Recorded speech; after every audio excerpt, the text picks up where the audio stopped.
खिज़ां आती है तो पत्ते न समर बचता है, खाली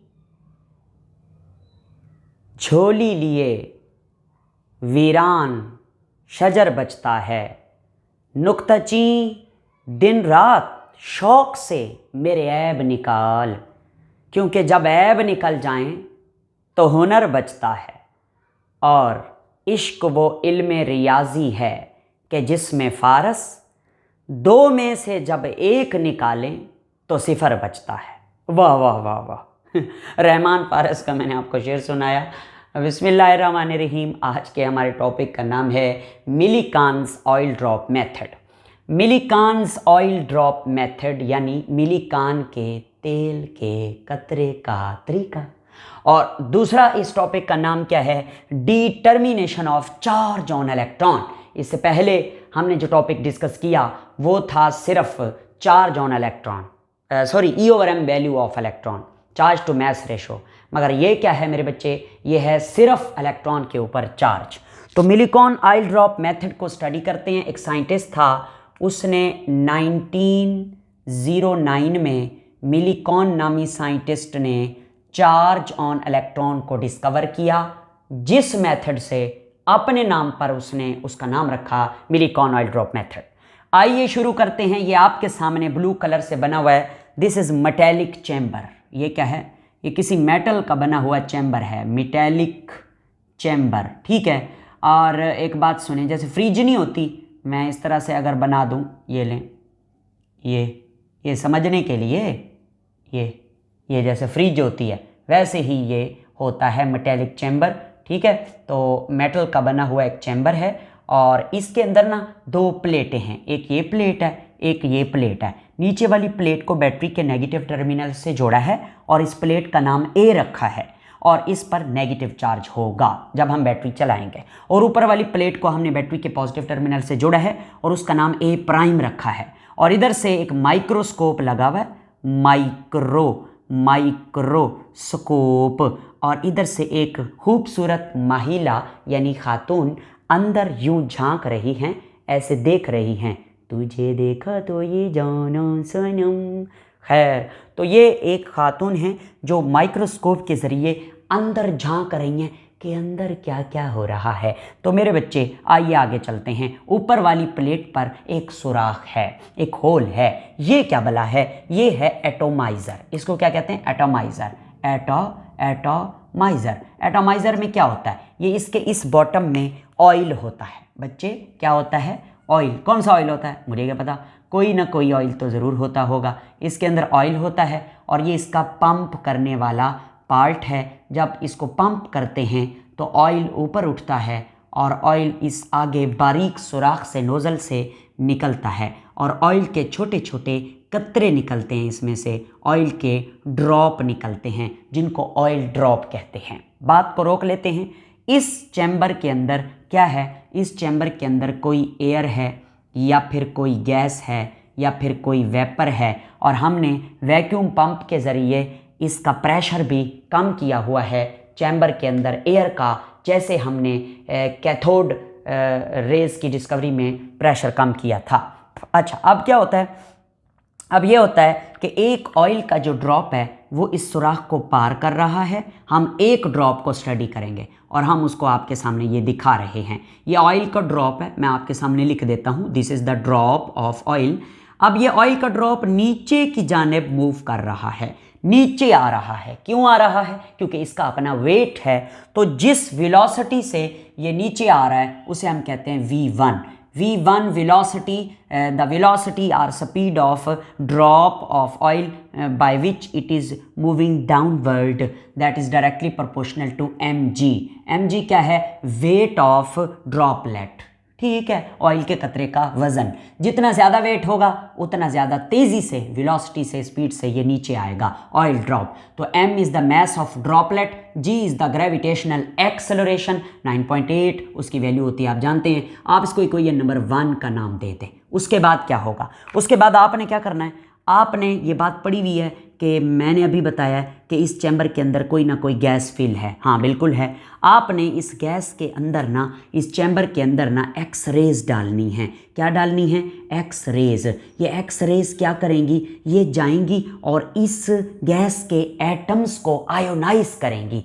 गैस के एटम से ये टकराएंगी। ये फ़र्ज़ करें गैस का एटम है, ये उसका इलेक्ट्रॉन है, ये एक्स रेज आ रही हैं, इससे टकरा रही हैं, एक्स रेज इस इलेक्ट्रॉन को निकाल रही हैं और इलेक्ट्रॉन बाहर निकल आया और पॉजिटिव पार्टिकल बच गया है। अब इस चैम्बर में क्या होगा? इस चैम्बर में मेरे बच्चे इलेक्ट्रॉन आ जाएंगे। इस चैम्बर में इलेक्ट्रॉन आ जाएंगे। इलेक्ट्रॉन कहाँ से आए? इलेक्ट्रॉन गैस के मॉलिक्यूल को आयोनाइज करने से बाहर निकल आए। होगा ये कि एक इलेक्ट्रॉन इस तेल के कतरे के ऊपर चढ़ जाएगा, सवार हो जाएगा और इस इलेक्ट्रॉन, ये जो इलेक्ट्रॉन है ये ऑयल के ड्रॉप पर जब सवार हो जाएगा तो अब आप कहेंगे कि ये ऑयल ड्रॉप जो है ना चार्ज्ड हो चुका है। क्यों? क्योंकि इस ऑयल ड्रॉप के ऊपर इलेक्ट्रॉन आ गया है और इलेक्ट्रॉन क्या है? नेगेटिव चार्ज है। तो बच्चे अब ये जितना काम मैंने आपको समझाया ये उस वक्त होता रहा जब इलेक्ट्रिक फील्ड बंद थी, इन प्लेटों पर कोई करंट नहीं था। अब इन्होंने क्या किया? अब इन्होंने ये किया, इन्होंने ना जनाब इलेक्ट्रिक फील्ड को चला दिया। जब करंट दिया, ठीक है, बैटरी लगाई, कनेक्ट की, तो फिर क्या हुआ कि इस ऊपर वाली प्लेट पे नेगेटिव चार्ज आ गया, पॉजिटिव चार्ज आ गया और नीचे वाली प्लेट पे नेगेटिव चार्ज आ गया। जब ये चार्ज आया तो क्या हुआ? ये ऑयल ड्रॉप जिसके ऊपर नेगेटिव चार्ज है, ये ऑयल ड्रॉप जिसके ऊपर नेगेटिव चार्ज है, जो नीचे मूव कर रहा था अपने वेट की वजह से, जैसे ही आप इलेक्ट्रिसिटी गुजारेंगे इस प्लेट पर पॉजिटिव चार्ज आएगा तो ये ऑयल ड्रॉप ऊपर की जानिब मूव करना शुरू कर देगा। अब ये ऊपर जब जाएगा तो ये जिस वेलोसिटी से जाएगा उसे v2 कह रहे होते हैं और v2 is directly proportional to बड़ा ई छोटा ई माइनस mg और इसे इक्वेशन नंबर 2 का नाम देते हैं। आइए इस इक्वेशन को समझते हैं। देखिए मेरे बच्चे, ये इलेक्ट्रॉन ये ड्रॉपलेट के ऊपर नेगेटिव चार्ज है तो ये प्लेट पॉजिटिव चार्ज रख रही है, ये प्लेट इस ड्रॉपलेट को ऊपर खींच रही है कि मेरे पास आओ और वेलोसिटी v2 से आओ। अब देखना v2 is directly proportional to E क्या है? Charge on electron. ये वाला ई क्या है? Strength of electric field. जितनी ज़्यादा पावर वाली इलेक्ट्रिक फील्ड होगी, जितनी ज़्यादा बैटरी का वोल्टेज होगा, उतना ज़्यादा इस ऊपर वाली प्लेट पे पॉजिटिव चार्ज होगा और उतना तेज़ी से ये ऑयल का ड्रॉप चार्ज्ड ऊपर जाएगा, तो डायरेक्टली प्रोपोर्शनल। और ई क्या है? Charge on droplet. Charge on droplet पे जितना चार्ज होगा ज़्यादा, उतनी तेज़ी से ये ऊपर वाली प्लेट खींचेगी और v2 उतनी ज़्यादा होगी। सर माइनस mg क्या है? देखो इस ऑयल के ड्रॉप का वेट तो है, उस वेट की वजह से ये नीचे तो जाना चाहता है। अब जा ऊपर रहा है तो नीचे वाले मैस को काट के जा रहा है, नीचे वाली अट्रैक्शन को काटेंगे, ये वाले अट्रैक्शन को माइनस करेंगे, हाथ रख दें, तब ये दो चीज़ें आपस में डायरेक्टली प्रोपोर्शनल हैं। ओके, काम ख़त्म हो गया। मगर एक बात मैं ज़रूर बताऊंगा आपको कि ये जो महिला शगुफ्ता परवीन बैठी थी, इसने क्या किया? ये ना इस माइक्रोस्कोप से ऐसे अंदर देख रही है, झांक रही है। ये जो ऑयल का ड्रॉप है वो इसको ऐसे नज़र आ रहा है जैसे उड़ता हुआ अंधेरे में जुगनू नज़र आता है। आपकी बुक वाले ने लिखा है कि ब्राइट स्पीक की तरह हमें ऑयल ड्रॉप चमक के नज़र आ रहा है अंडर द डार्क बैकग्राउंड, क्योंकि इस चैम्बर में तो घुप अंधेरा है। हाँ, अब अंधेरे के अंदर ऑयल का ड्रॉप माइक्रोस्कोप के ज़रिए ऐसे नज़र आता है जैसे जुगनू उड़ रहा हो, जैसे कोई टूटा हुआ तारा हो। आपकी बुक ने लिखा है, मैंने आपको बता दिया। अब क्या होगा? अब आप ऐसा करें, इक्वेशन 1 को इक्वेशन 2 पे डिवाइड करते हैं।